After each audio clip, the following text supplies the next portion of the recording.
Hello, everyone. Welcome to the National Constitution Center. See that we're still filing a little bit. It's great to see such a full crowd. For those of you who don't know me, my name's Tom Donnelly. I'm the National Constitution Center's Senior Fellow for Constitutional Studies. I want to thank you so much for coming to this, what should be an extraordinary event on the Supreme Court in transition. First, just a few items, housekeeping items. First, we will be during the program, we'll be passing out note cards to all of you in the audience. If you have questions for our panelists, please just write them down. We'll collect them, and with about 20 minutes left in the program, I'll get them, and we'll try to cycle through as many audience questions as we can. After the program, we're going to have a special book sale and signing opportunity with Lincoln Caplan, and we'll be discussing his terrific new book, American Justice 2016, The Political Supreme Court, as part of this panel. But he'll be downstairs in the main lobby for a book sale and signing. It's also a special tour of Signers Hall and Constituting Liberty for members and their guests at 1:30 following that book signing, so there's that opportunity too. And I'd just like to thank all the members out there. Thank you so much for joining us today. If anyone's interested in information about membership at the National Constitution Center, visit the members table outside of the theater. I think those are the main logistical items. Now let me introduce our extraordinary panel, and we really couldn't have a better group of three people to discuss the Supreme Court at this pivotal time in the heart of an important election. First, we have Lincoln Caplan, is a senior research scholar and a visiting lecturer at Yale Law School. He's the author of, as I said, American Justice 2016, The Political Supreme Court. He wrote about the Supreme Court as a staff writer for The New Yorker and as a member of the editorial board of The New York Times. And he really is just one of the leading observers of the Supreme Court and legal commentators in the country. We also have Robert Barnes. He has been a Washington Post reporter and editor since 1987, and he is their primary correspondent following the Supreme Court. And then finally we have Marcia Coyle, who is the chief correspondent for the National Law Journal, which is a national weekly newspaper covering the intersection of law and policy. She's a lawyer and a journalist, and she's also a regular contributor of the Supreme Court analysis on the PBS NewsHour, where she is absolutely terrific. Always one of my favorite segments when she's on talking about the Supreme Court. She's also the author of a book from a couple of years ago called The Roberts Court, The Struggle for the Constitution, which is also superb and I highly recommend. So please give a warm National Constitution Center hand to Robert Barnes, Lincoln Caplan, and Marcia Coyle. Thank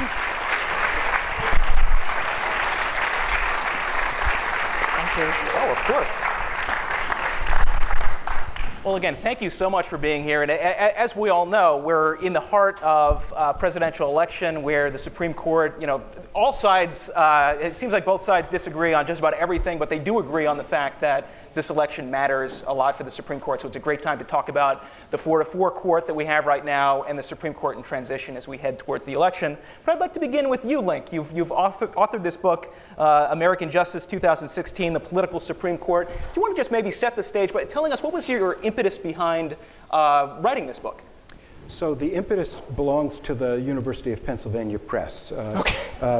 2 years ago, they began a series. The first one was done by Garrett Epps, who covers the court for The Atlantic and is also a con law scholar and a professor of constitutional law. And when I was asked last fall if I was interested in proposing a book in the series, I said that I had always wanted to read a body of political science about the court that I was aware of but hadn't really delved into, and that I was interested in the court as a political institution. Was that anywhere near an interesting topic? And I wrote up my proposal, and by February it looked like my crystal ball was working. And when Justice Scalia died, all of a sudden everybody was talking about the Supreme Court the way political scientists do. So they focus on results. They're not all that interested in what legal scholars and lawyers focus on and what my very distinguished colleagues do in their reporting, which is how courts decide, how this court decides, and as well as where it ends up in terms of results. And the striking thing about what happened in the conversation about the court after Justice Scalia's death was that everybody in Washington was only focused on the results. And there was an immediate consensus, whether you were a conservative or a liberal, that whoever chose the ninth justice, whoever chose Justice Scalia's replacement, was going to determine the path of the court. Was it going to stay conservative and really partisan in a way the court has never been, making a majority of 5 Republican-appointed conservative justices, or was the court really for the first time in almost half a century going to have a majority that was moderate or moderate liberal? And that's the frame that makes this election so dramatic for the court. And it's thrilling to me, not just because of the opportunity I've had as a result of the Penn Press's series, but it's thrilling for me that for the first time in my lifetime, there's a serious conversation about the court in relation to the election. Well, that's terrific. Now, Marcia, just to bring you into the conversation, I mean, when Lincoln describes the court as a political court, to what degree do you think that's right or wrong, and sort of how do you view the court and how it tries to balance law versus politics? Well, I think what I really liked about Link's book is that when I talk to groups, mostly non-legal groups, the question I get most often from them is the court practicing law or is it practicing politics? And then I have to think, okay, now do you mean politics in the partisan sense or politics in terms of it being a political institution? And we all tend to look at court decisions as, is it a win for the liberals or the conservatives, or a loss for the liberals or the conservatives? And we don't really place the court where it is in the structure of our government, because it is a political institution. It's part of the government. The justices are nominated by a president, and that president is going to nominate someone who, if he or she doesn't know how that person may ultimately decide cases, at least has a sense that that person shares a similar political philosophy or approach to the law. And then the process continues. That person who's nominated goes before the Senate and is then thrust into the political process in a way that he or she probably never has been before. Gets on the bench. This is not someone who takes up a case and writes on a clean slate. This is someone who's bringing to bear all of life's experiences in law, religion, everything. And so you just can't look at these justices or the court as simply a legal institution.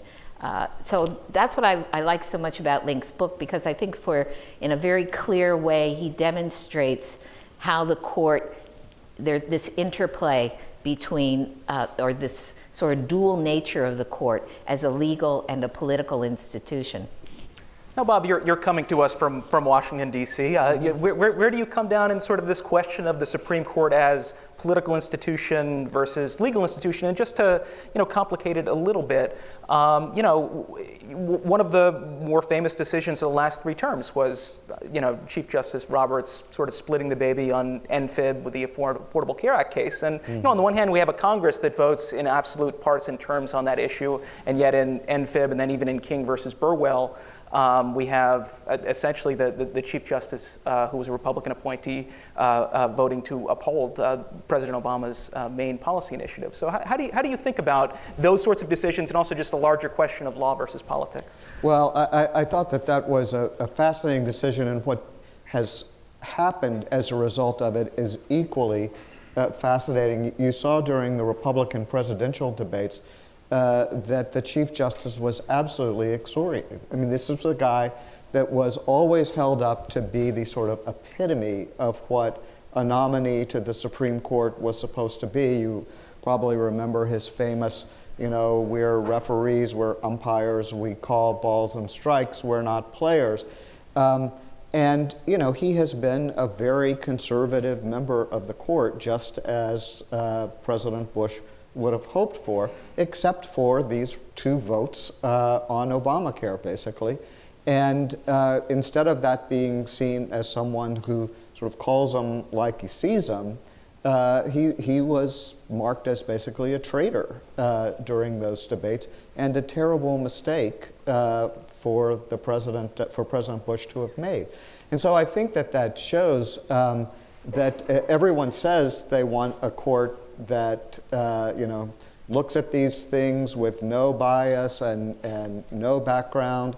But the fact is, presidents, it is their legacy, the people that they put on the court. We're now at the 25-year mark of Justice Thomas.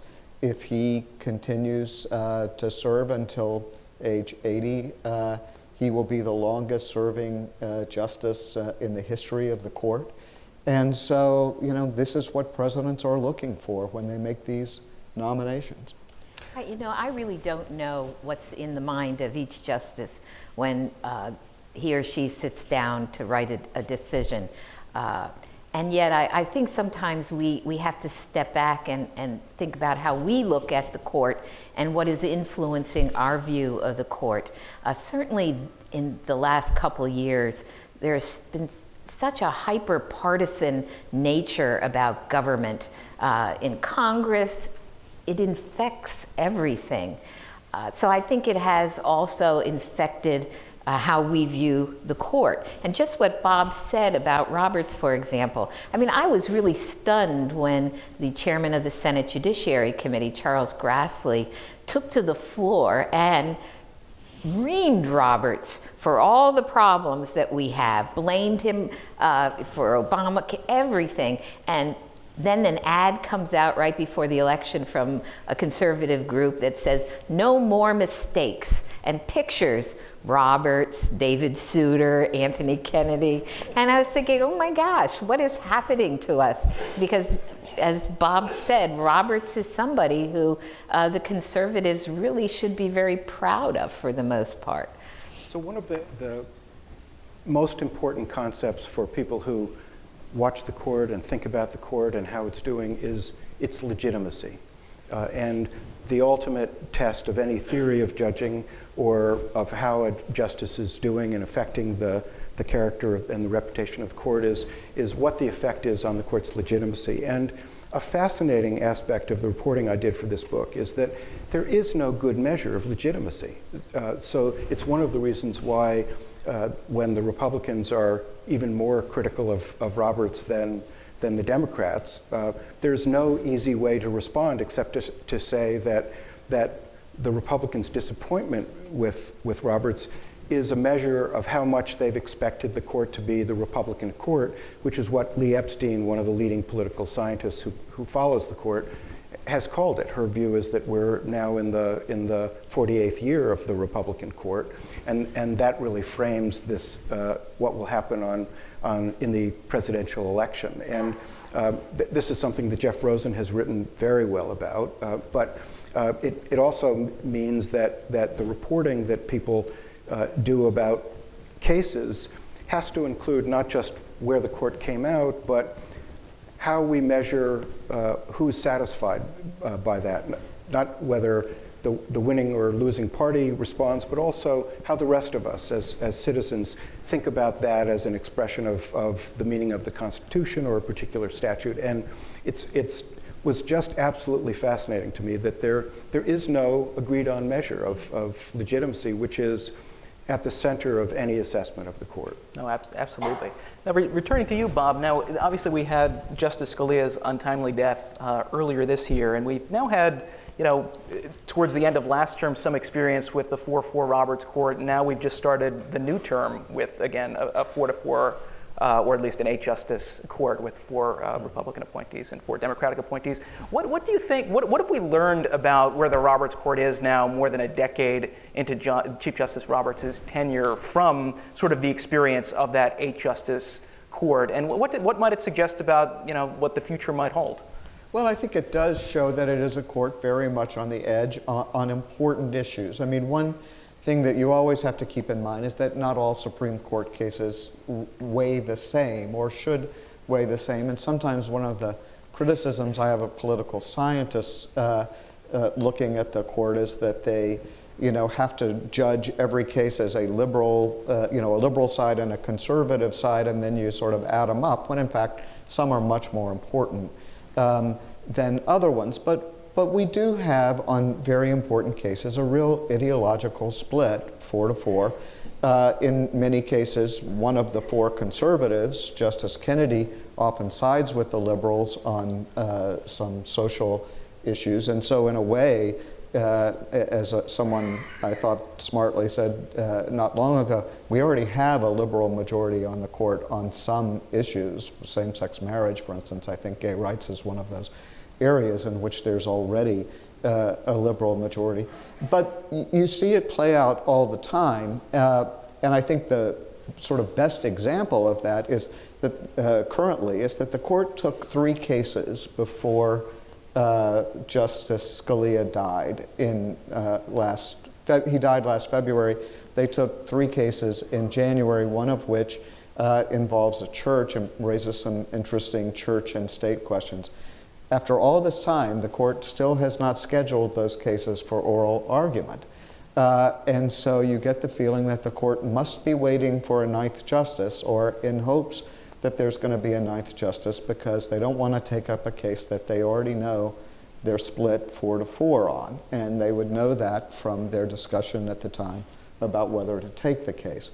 And so these cases sort of hang out there, and it seems quite clear that they're waiting for a 9th justice, or hopes that there will be a 9th justice to break the tie. I also think as you watch the court going forward this term with 8 justices, that we're going to see again a little bit of what we saw last term after Justice Scalia's death. And that is that there is a sort of a core group of justices on the court who are trying very hard to reach consensus. It may mean narrow opinions. It may mean something as unusual as what we saw in the case involving religious nonprofits that were trying to, objecting to the government's accommodation of their objection to providing contraceptive health insurance. In that case, the court heard arguments, called for extra briefing, and suggested a compromise that it wanted the parties, the religious nonprofits and the Obama administration, to brief.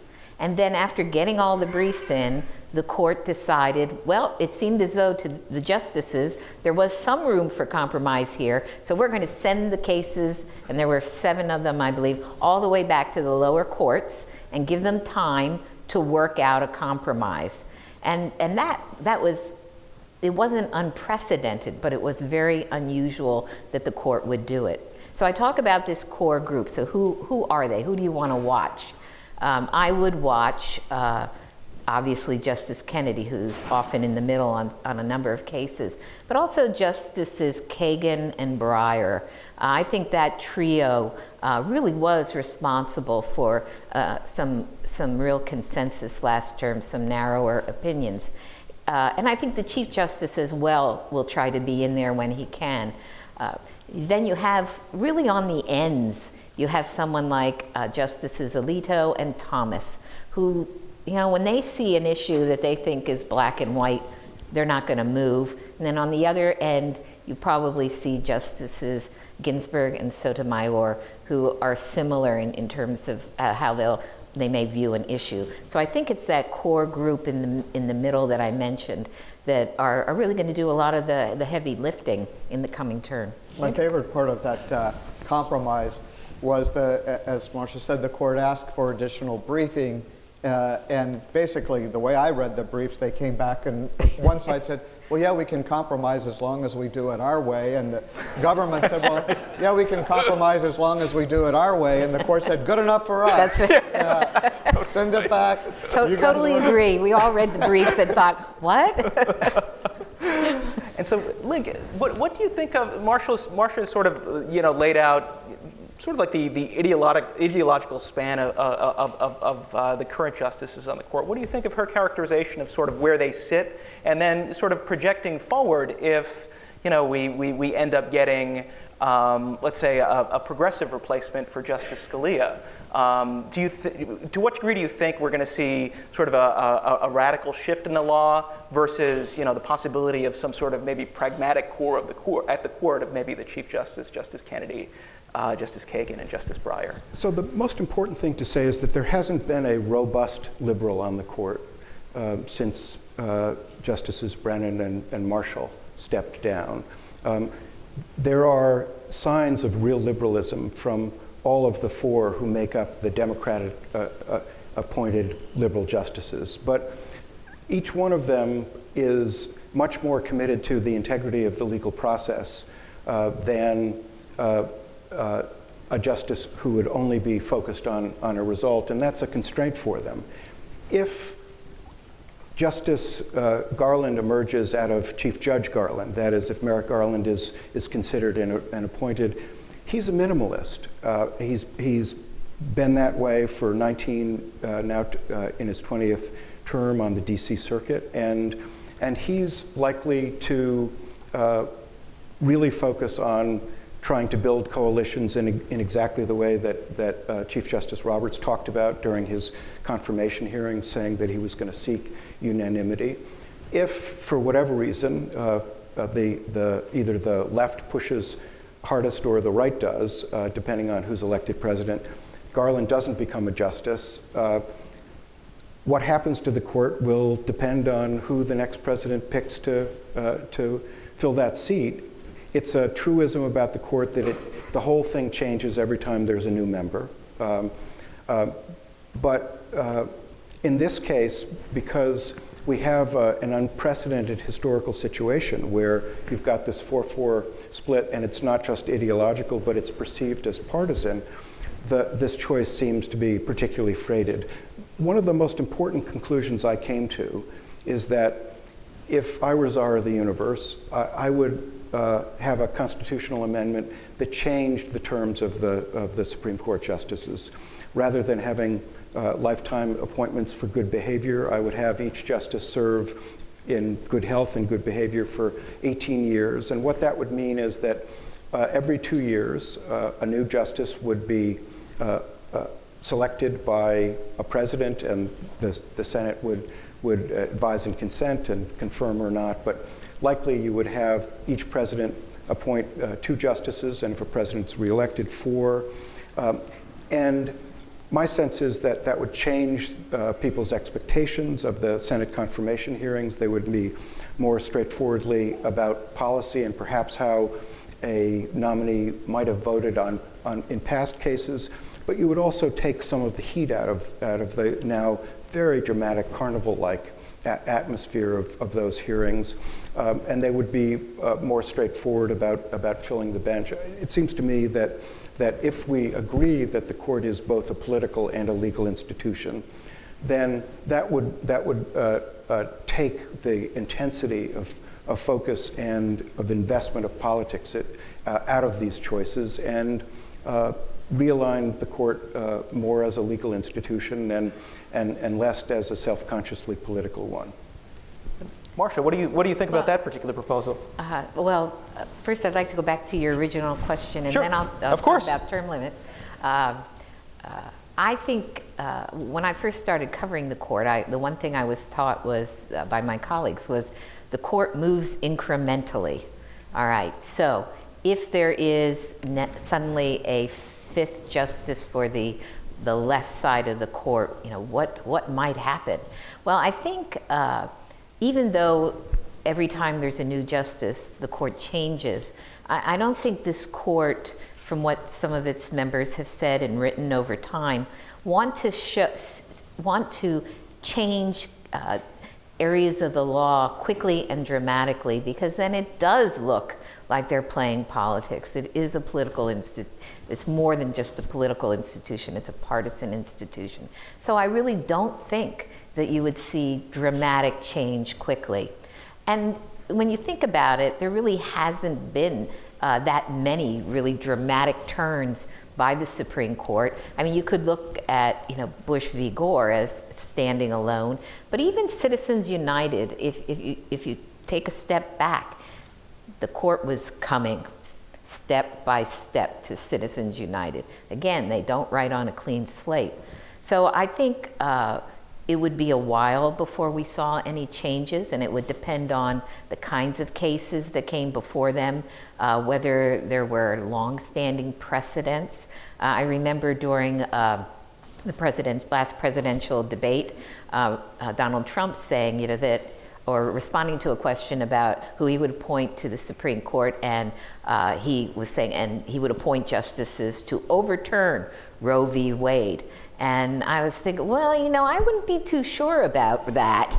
Roe v. Wade's been around a long time, and then there was this other decision by the court in '93, Casey, in which the court reaffirmed Roe v. Wade, and the court looks, before it overturns an old precedent, it has certain guidelines. They're not binding, but it's very careful about doing that, and some of the justices care more about what we call stare decisis, standing by precedents, than others do. But I think what the real constraint on them would be not to immediately overturn cases that were very controversial or were 5-4 decisions, so that they don't look like they're playing politics.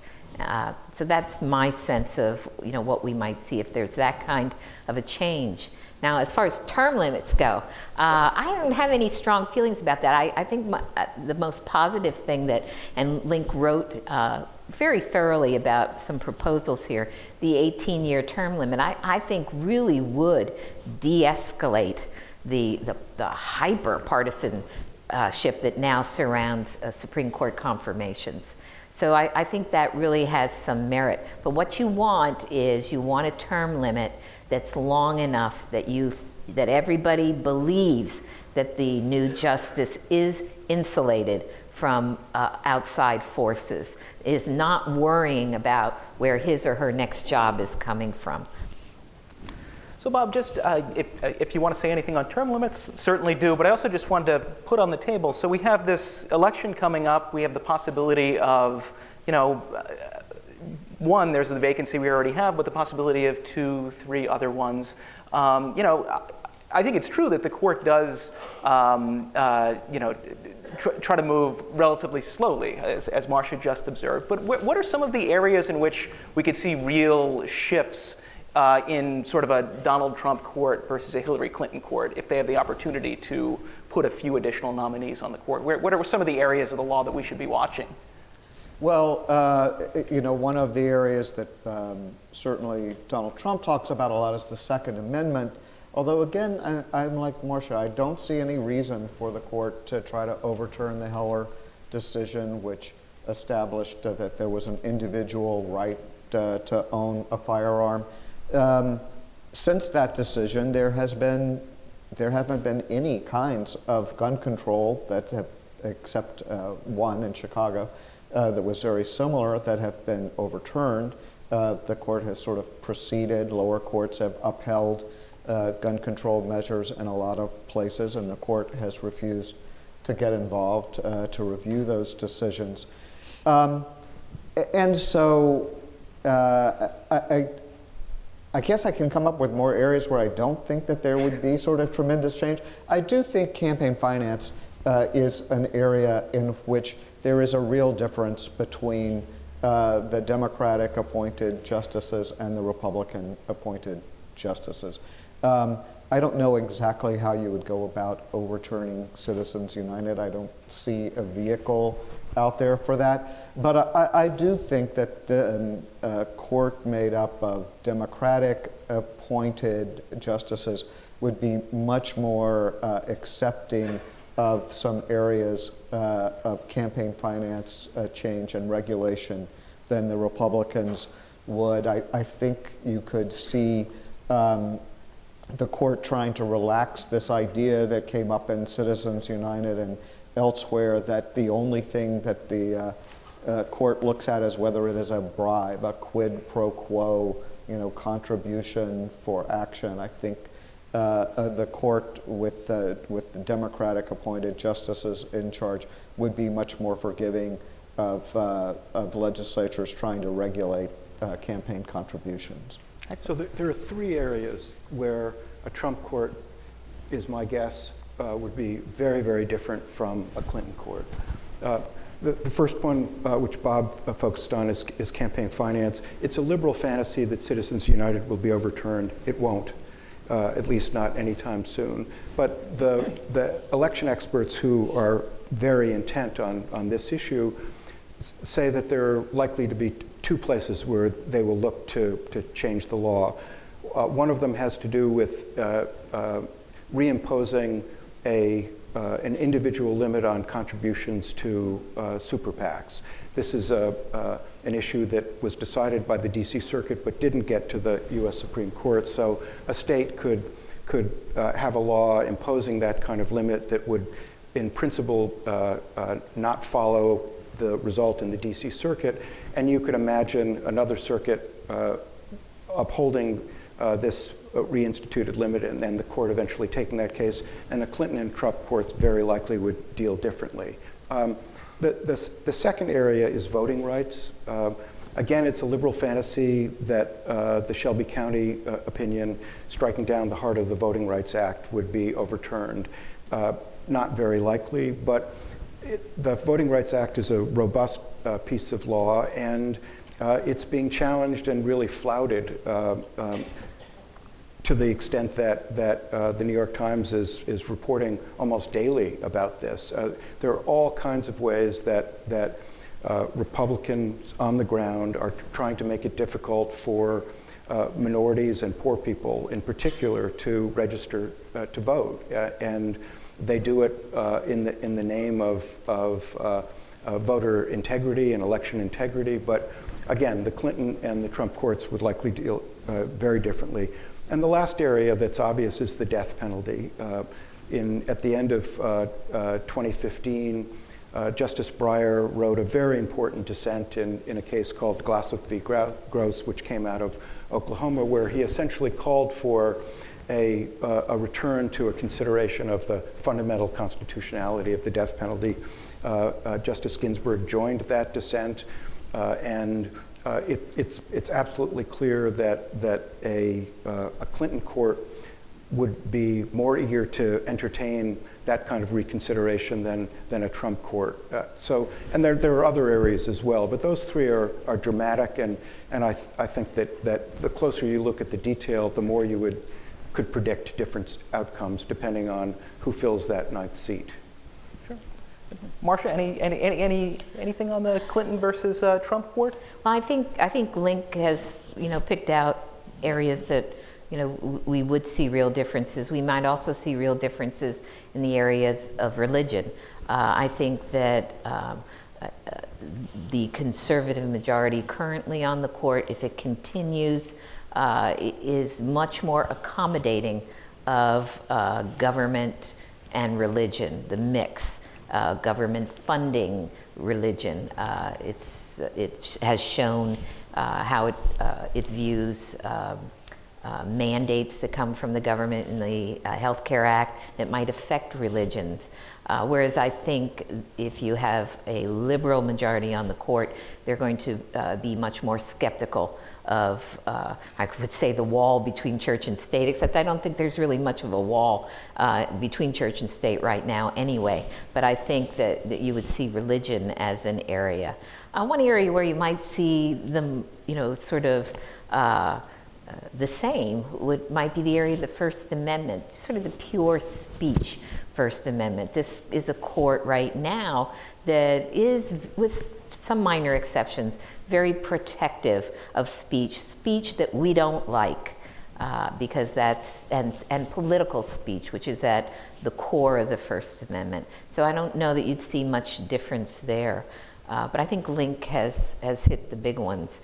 The death penalty is really interesting to watch right now, what's happening with it. Yes, Justice Breyer sort of laid down a gauntlet. Hey, look at all the problems we're having. And he laid them out one by one. I mean, it was amazing dissent that he wrote. So let's take another look at it.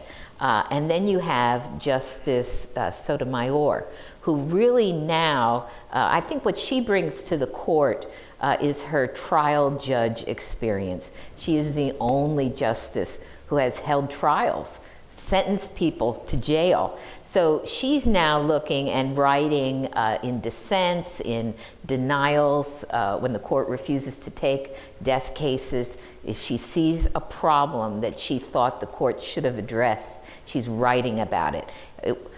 A lawyer who was horrible, this is not right. This violates the Sixth Amendment. So she's picking the problems that Breyer identified in his dissent, and I think we're going to see a lot more from her as she does that. And this one is really just for any and all of you. I mean, as we continue to watch the current term, is there a particular case or two that savvy court watchers should be looking at this term as sort of understand, either because of its legal importance or just to understand, what's happening at the Roberts Court more generally?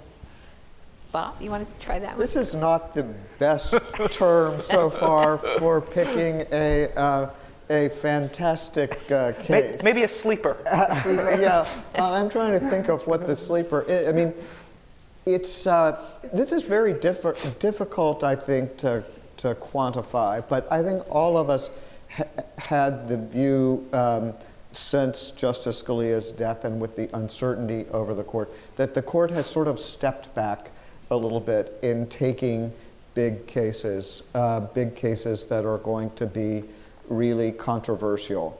And it's hard to find a case, I think, where you say, boy, they really should have taken that one. They sidestepped a big controversy. But at the same time, it just feels like the cases they are taking are much smaller bore and more limited questions. And that we won't see a real change in that until the court is at full strength. But am I forgetting? No, I think you're absolutely right. It doesn't mean that they're not interesting cases that they've taken. It's just that we've become so accustomed in the last 11 years to almost every term having what we call a blockbuster that would be your headline news on the front page. And this term, we don't quite see one yet. So I think the court is not only worried about where a fifth vote might come on a controversial case, but also wants to keep a low profile because of the election. Just doesn't want to be any more of an issue than it already is, which is the nature of the court. Even the religion case that Bob had mentioned earlier about the church, there's a church that has brought a First Amendment challenge to the Supreme Court because the state of Missouri wouldn't allow it to participate in a grant program that is used by public schools to repave their playgrounds with recycled tires. And the Missouri Constitution has a provision prohibiting the state of Missouri from using state funds for religious-related projects. And in a way, that's really an old-fashioned case. We've seen different versions of that kind of case. It's not like the religious nonprofits trying to fight the government over what they should do with contraceptive health insurance. I mean, that's a little different. So I think it is a low-profile term so far. But like I said, I should say one thing, and then I'll shut up so we can get questions. We'll have a quick test of this, I think, pretty soon. The court is considering whether to take up the case of a transgender student and whether or not he can use the bathroom at school and what public schools have to do. So we should find out about that quickly. And Texas and probably North Carolina will also be bringing to the court cases in which their voting regulations and restrictions have been struck down by the lower courts, and they will want the Supreme Court to take a look at those. And if the court decides to get involved in those cases, I think that will say something. I agree. I think the voting rights cases are more important. Now, I'll tell you the transgender case, which is just, again, sort of reflective of this term, if they take it. It doesn't even go to the real big question about the rights of transgender individuals under our Constitution. It's a question, I've never even talked about this on the NewsHour, about something called our deference, and that's AUER. And it comes from an early Supreme Court decision that basically says, when federal courts are looking at an agency's guidance or regulation and the agency is giving its interpretation, of an ambiguous regulation, federal courts should defer to the agency because federal courts don't have all the expertise that a lot of these agencies have. So that's exactly what the lower appellate court did in the transgender boys case. They deferred to the Department of Education and the Department of Justice, which had sent out letters to schools on how best to deal with the bathroom issue. And so the question that comes to the court is, really, should the lower court have deferred? So it's not even, it doesn't even go to the heart. But that kind of a case that raises the constitutional issue will come to the court. It's been raised by a number of states, Republican states in Texas, and so it's going to eventually get to the court. So I'm going to dissent. Okay. I think the case being argued on November 29th, called Moore v. Texas, is a really important death penalty case. If you read the papers in it, it's just overwhelmingly technical seeming. The question is whether the definition of intellectual disability, which used to be called mental retardation, that Texas uses, which is different from any other state, really a kind of amateur's invocation of a character out of Steinbeck as the model for intellectual disability, whether that's constitutional. And this is a window on the state that has executed 2 out of every 5 people who have been executed in the United States since 40 years ago when the Supreme Court reinstituted the death penalty. And it has enormous human consequences. Justice Kennedy has been the leader on the court of narrowing who the death penalty can be applied to. In 2002, in a case out of Virginia, the Atkins case, it said that people who are intellectually disabled don't have the moral capability and therefore the moral culpability to have a death sentence imposed on them and for them to be executed. And Texas managed to defy this rule in complicated ways, and the court's going to reckon with that at the end of November. And that's a potentially very important case about the death penalty, where the warring conceptions about its role in American criminal justice could surface. It also could be dealt with in a very narrow precedent because Texas is just an outlier. We'll find out. Well, that's what I was going to say. I was going to say I sort of dissent because it's Texas. Yeah. It's the only one that would go to use John Steinbeck's book of Mice and Men to justify or to define intellectual disability. So you almost think the court looked at this and said, what? And took it so that it could reverse Texas. But certainly if they affirmed Texas, it would be amazing. You can't dissent from the dissent. Go ahead. No, wait, didn't somebody do that? Well, excellent. We have some superb questions from the audience. We'll try to get through as many as we can, starting with a couple on the Garland nomination. So assume Clinton wins the presidency and the Democrats win the Senate. The Republicans filibuster Clinton's Supreme Court picks. Do you see the Democrats changing Senate rules to eliminate filibusters for all court picks? And relatedly, if Hillary wins, will the Senate approve Merrick Garland before she takes office?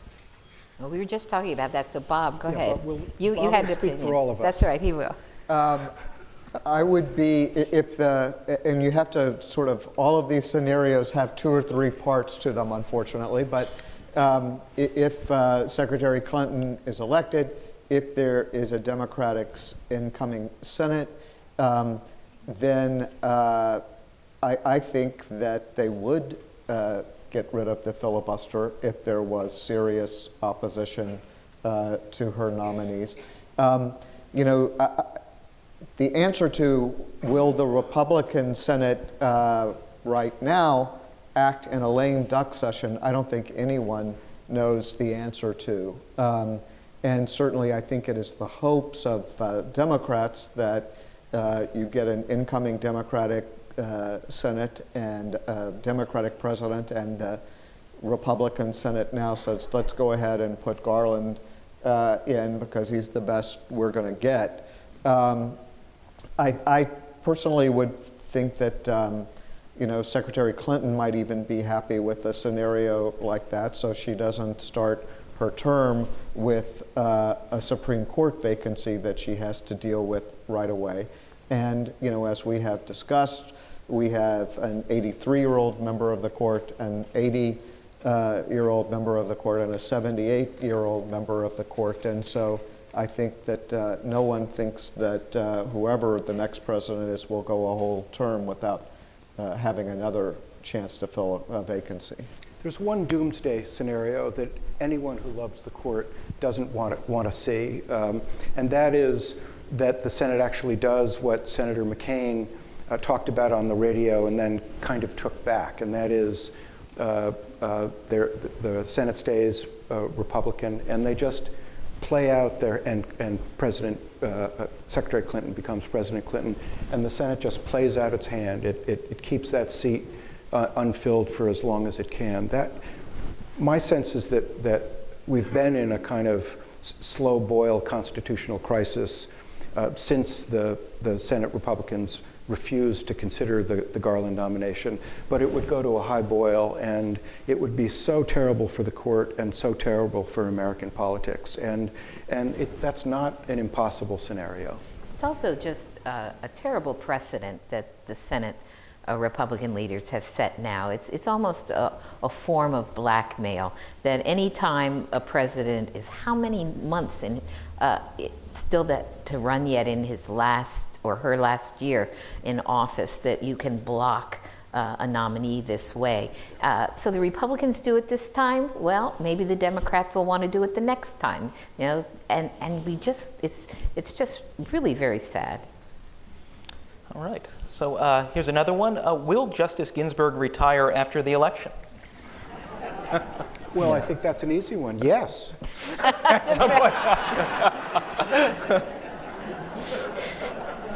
I once had a colleague who predicted Justice Blackmun's retirement every year for 5 years, and he got it right finally. I will say I wrote a column not too long ago saying, don't schedule the moving bans yet, because for one thing, she has already picked the clerks that would be working for her through June 2018.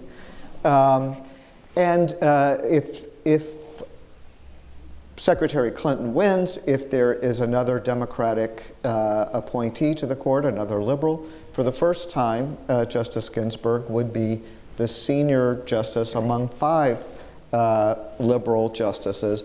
And that means that when the court makes a decision, when only those 5 are in the majority, she either gets to write the opinion herself or decides who gets to write the opinion. And that's a power that she's never had before. And I think she'd want to use it for a little bit before she decides to retire. All right. So Justice Breyer has noted that most cases are not 5-4 decisions, thus we shouldn't worry so much. What are your thoughts about that? Well, he's absolutely right. I mean, we tend to forget that there is a considerable amount of consensus across this court, which is ideologically divided. If you count, say, 8-1, when they had 9 justices, 8-1 decisions or 7-2, you're looking at, almost 60% of the court's docket, and that's pretty good, I think. So. But for me, and I think my colleagues, the 5-4 decisions, well, one, they often come, but not always, but often come in the cases that raise the most difficult questions that people care the most about. And for someone who covers the court like me, where I learn the most about the individual justices. So you almost have to go back and look at all the 5-4 cases for the last, say, 11 years, and you probably would see that those 5-4 those cases are dominated not by your blockbusters, but they're dominated by, say, death penalty cases involving habeas corpus and the ins and outs of habeas corpus, which is just really difficult area of the law. So I think, I don't think Justice Breyer should say, don't worry about them, or as he would say, don't worry about them. So I think there's some truth to what he says, basically. I also think that he worries about it more than he lets on. Justice Breyer's most eloquent opinions have been dissents. Yes. Starting in 2007 with the parents involved voluntary school busing case that was at its heart a case about race.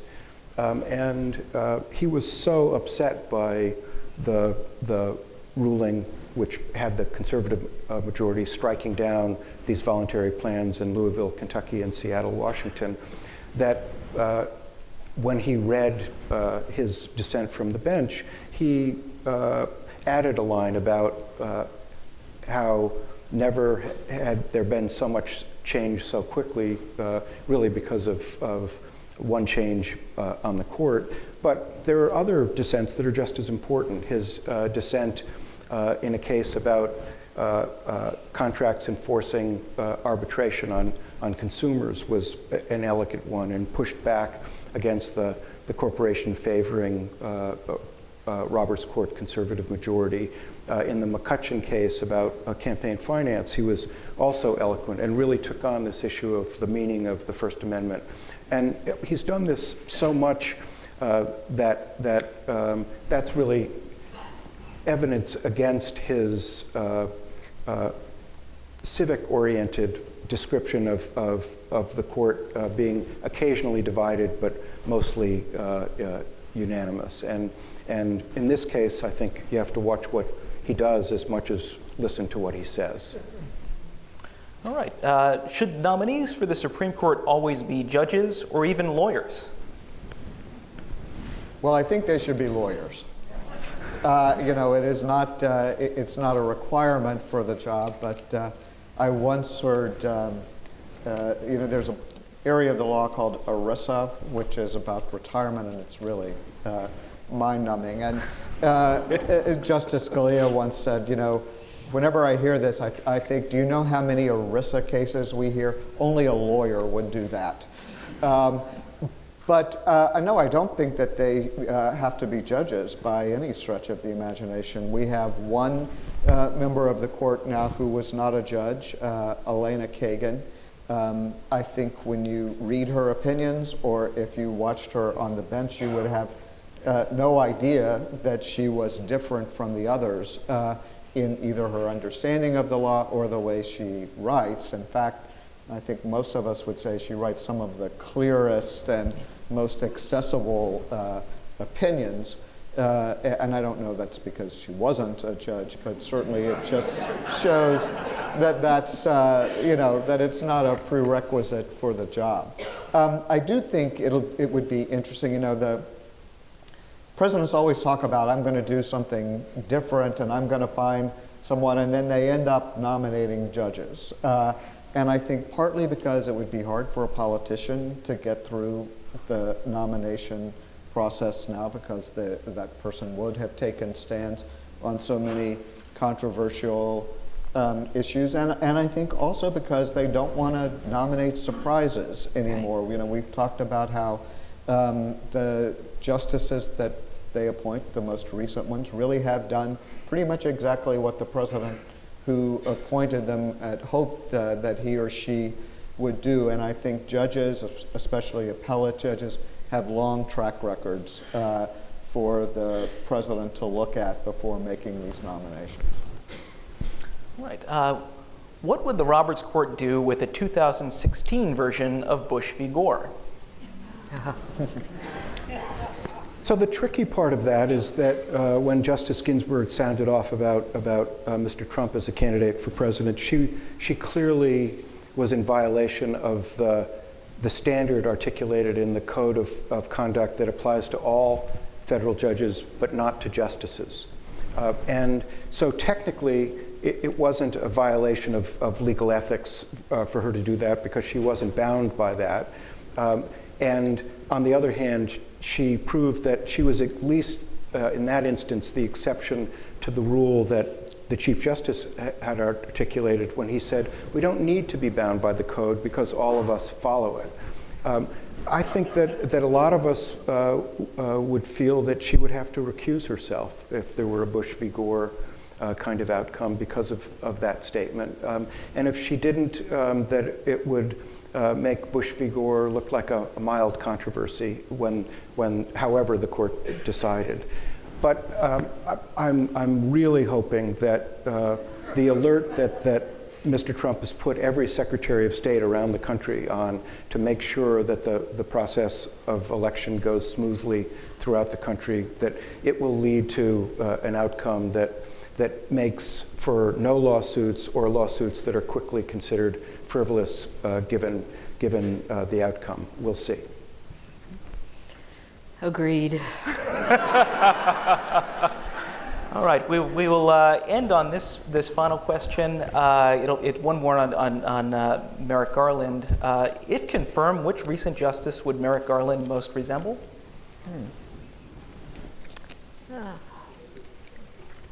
I would think Breyer, except maybe in the criminal area. There, I think Judge Garland reflects his background as a Justice Department prosecutor, and based on, the DC Circuit doesn't get a lot of criminal cases, but based on what he has done there, that's the one area where he has shown himself to be more conservative than moderate. So, but I think he and Justice Breyer would enjoy each other. Judge Garland is brilliant and hardworking and personally modest and punctilious in his writing for the DC Circuit. He's also a minimalist, which is to say he believes that the job of a court of appeals is to decide the question before the court and not a broader policy issue. Now, being a justice of the Supreme Court is different from being a federal appellate judge. As one former Solicitor General said, the job of those judges is to salute the Supreme Court. And the Supreme Court doesn't have to salute itself. But I think it's right that he would approach the work similarly to Breyer, though their interests and the way they write and in many other ways, they're quite different. Their priors, as Judge Richard Posner calls them, are different, and that would show in their opinions. I think you saw our hesitation, though, in that I think it takes a while for a justice to reveal himself or herself. I don't remember who said it, but the great line was the justice spends the first 5 years wondering, how did I get here, and the rest of the time wondering, how did the rest of these people get here? But I think that it does take a while for them to get comfortable and to get past that idea of, I used to have something else to look to decide these cases, and now it's sort of on me to do it. And so I think it's a little hard at this point. But I agree that from what we know of him now, that seems to be the justice he would most be like. Excellent. Well, Marcia, Link, Bob, thanks so much for joining us. Please give them a hand. Thanks for a great conversation.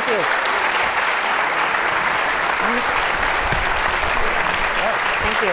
Thank you. Thank you. Thank you, Link. Thanks, Bob. Thank you. All right. I think we escaped that way back to the green room. Thank you.